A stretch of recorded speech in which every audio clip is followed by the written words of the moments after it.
Welcome to Papaul's Projects.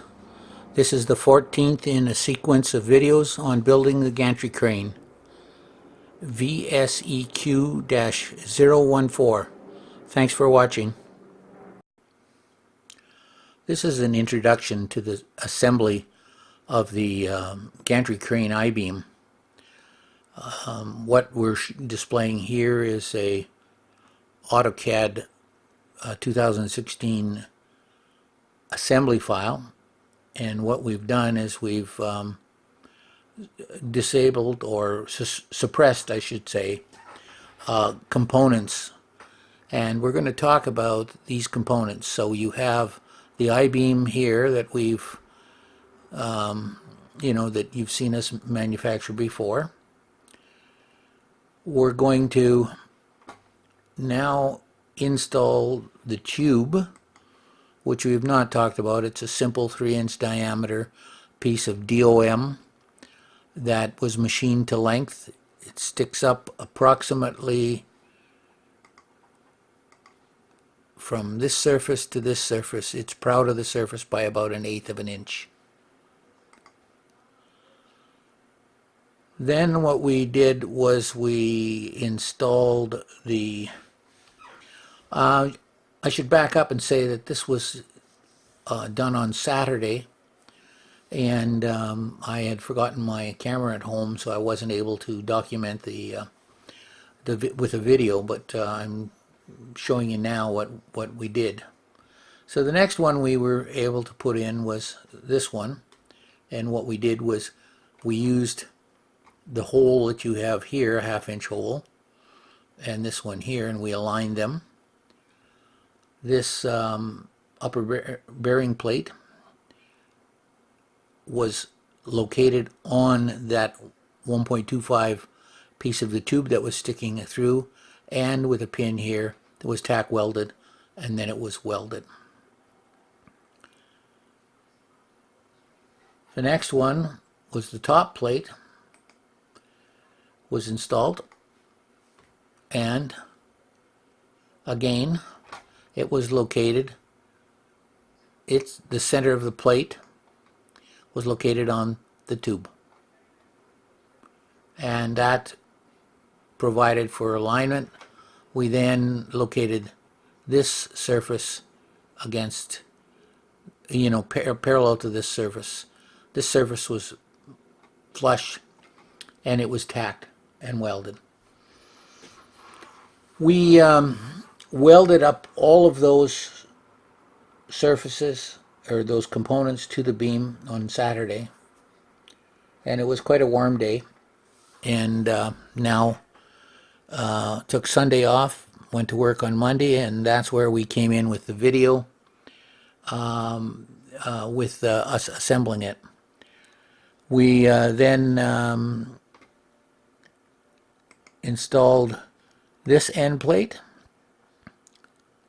and we welded those, and then we installed this one, which was a stiffener, and the second stiffener. And these were this end plate and this stiffener on both ends of the beam were installed in the and videoed today, and they were welded in place. So I think without further introduction, we're going to go to the video, which was recorded today as we began the day at about 7:30 this morning. It's now about 8:40 p.m. and I'm just wrapping this up. Okay, we'll begin with the video shortly.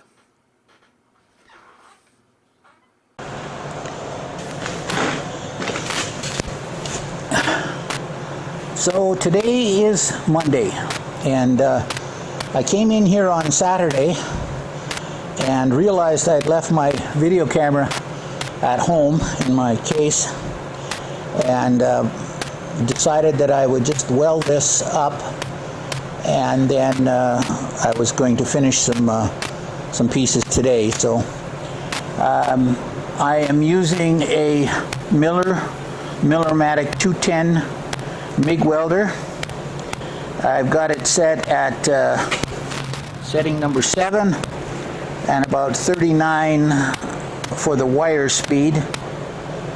And we're welding some 1/4-inch plate here to this end, and then a couple of more pieces as stiffeners in there. So what I'm going to do, what I've already done is, if you can see here and here, I've prepped it, and we chamfered the edge with the die grinder and a rotary file about 45 degrees, 30 degrees back about 1/4 inch.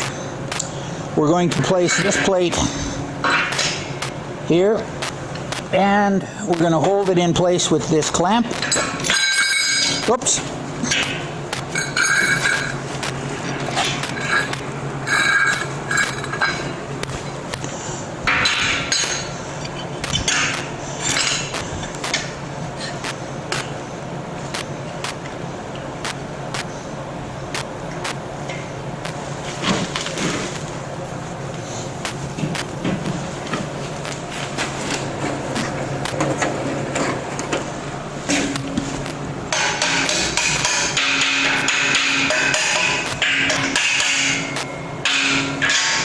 Got it on wrong. Hang on a second. You just need to flip that around the other way to get the bevels in the right direction.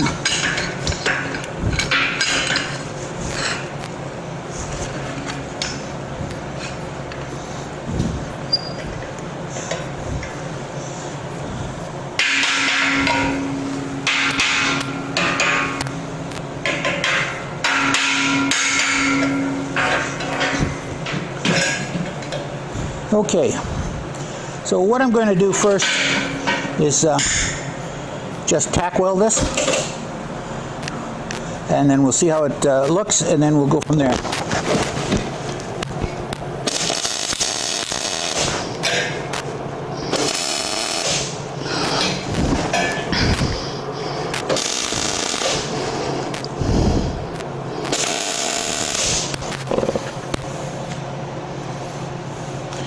And we'll put a couple back here.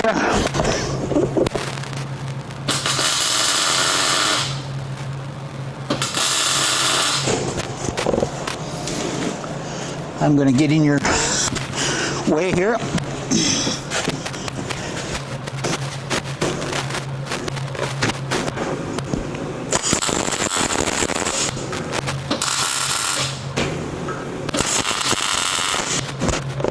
Okay. We take the clamp off now. Have a look. Looks good. So I'm going to put a few more tacks, and then I'll get some gloves on here. Hang on a second.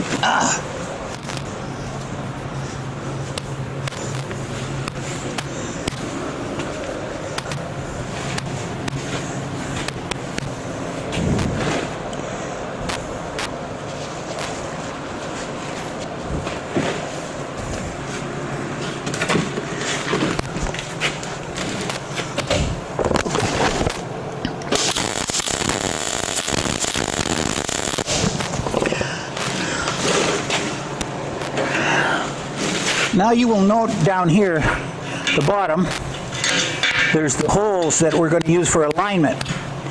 And I don't want any of the welding bead or slag or splatter to get into those holes. So I've taken a piece of just a bronze punch that I've used for years and turned it down so it loosely fit in the hole. And I will tack across the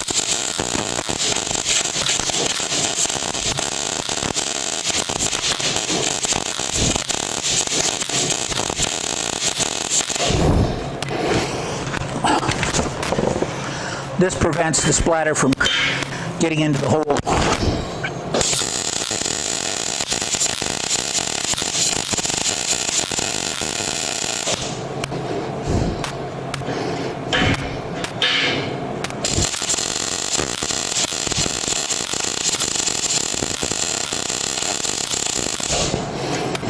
Okay, now I'll run a pass right the way across.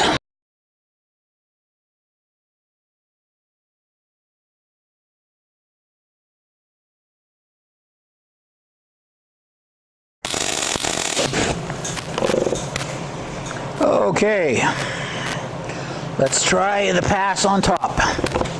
You'll notice that we're running a pass between three pieces of metal. This 1/4-inch plate, the top flange of the wide flange, and this 3/4-inch thick plate. So the heat is going to tend to, I'm going to have to concentrate the wire a little bit on this 3/4-inch plate, a little bit more than the rest. So.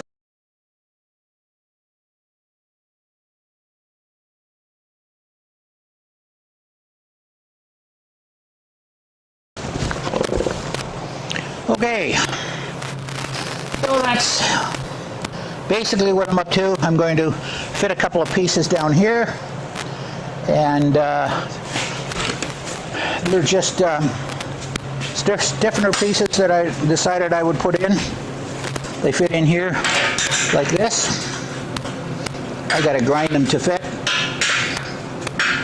and they'll fit in there like that. And welded, and that's just the box in this whole end. I suspect there's going to be quite a bit of torque on there. If you notice here on this side, there's a hole as well that needs to be, so I put the brass in there, and then I can weld it and not get any splatter in the hole. So I'm going to turn off the camera and set up to do this piece, and I'll come back in a second. Okay, we're back getting ready. We've if you I'm going to get in front of you here.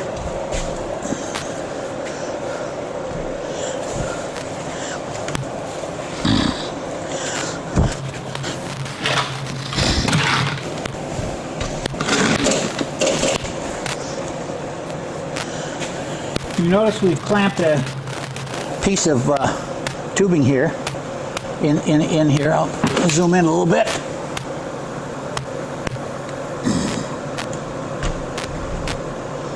I clamped that piece of tubing there to give us something to get that square with the world when we tack it. So we're going to do that, tack it, and then we'll come back. Here.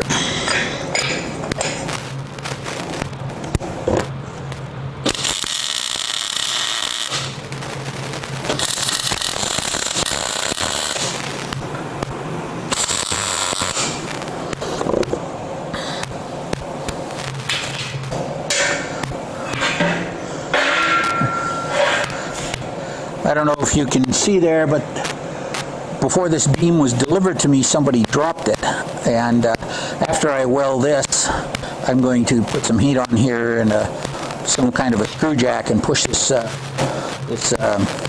dent out. Okay, I'm going to start welding.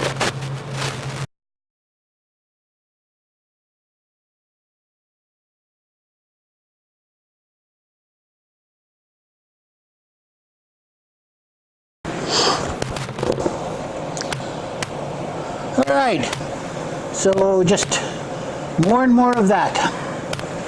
I'm going to shut you off now, and we'll get back to you later. We've finished welding now, and we're just stopped for a break, cool off a little bit. You can see the piece. I've buffed it up a little bit. And what I wanted to show you was the results of the trick with the, that was the tool that I used to, when I was welding on the other side of here. And what I'm going to do is I'm just going to lean the camera forward. I don't know if you can see that, but maybe if I zoom in a little bit more. got a flashlight here. That's the result of the welding. There's no splatter. The stuff you see on the lower part of the screen is the actual weld, and then the upper part of the upper quadrant is the parent metal. And I did this on 3 holes on each end, there and there. They were main holes. There's this one here, as you can see, has some. I can't quite. Yeah, there. But it was only partially. So we're going to look at some of the other welds.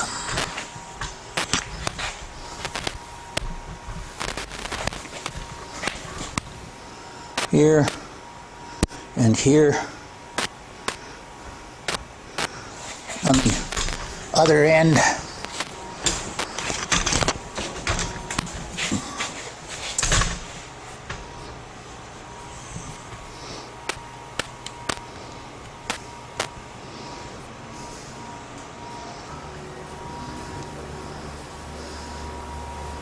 And I hope you can see the difference between the inner tube and the part of the upper plate that's machined to accept the bearing. I did no welding on this surface. All the welding was done on the opposite side. Just tilting back to give you a little bit of a view here. We're going to zoom out. This is the opposite end of the beam.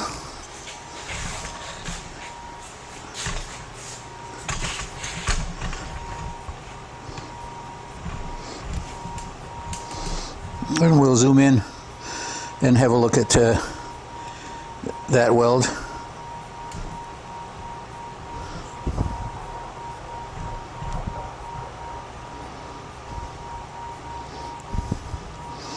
All of the pieces were beveled, chamfered to prep them for the weld. We got pretty close to what would be referred to as the full penetration weld.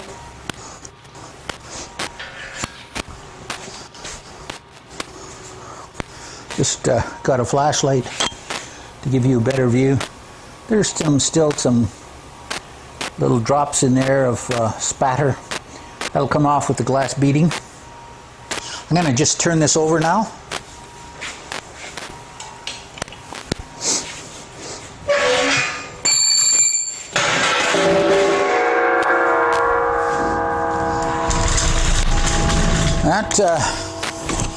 That wasn't very good. The one end fell off the sawhorse at the other end. So that was the big bang you heard. But we're still up here. So you can see the tube is fully welded on the inside and around its circumference. And you can see this 3/4 inch plate here, which is the top plate, is welded all the way around. And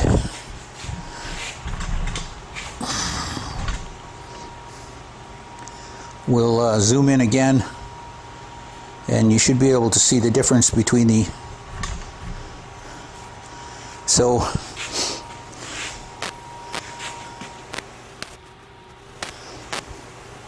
this part here, try this.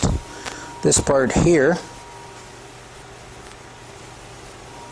right here, this part right here, from here to here is the inner tube, and this is the 3/4 inch plate that you see here. It's been machined down to accept the bearing race. So yeah. So if I back out a little bit, maybe you can see it a little better. This is the 3/4 inch plate. It's been recessed down to here, and then the outside of this 3 inch diameter tube was used. It was placed in the I-beam and tack welded, and then this plate was put on using the tube as the alignment, so it was centered, and then it was tacked and welded. At this point, the I-beam is completely finished. All we have left now, as far as I can tell, is media blasting, and I'm probably going to get it powder coated. Oh, one thing I need to do still is to straighten that bent flange. I'll maybe see how that goes and see how much time I have today yet, and I might come back and have you show you how I've done it. Otherwise, see you on the next video. Thanks for watching.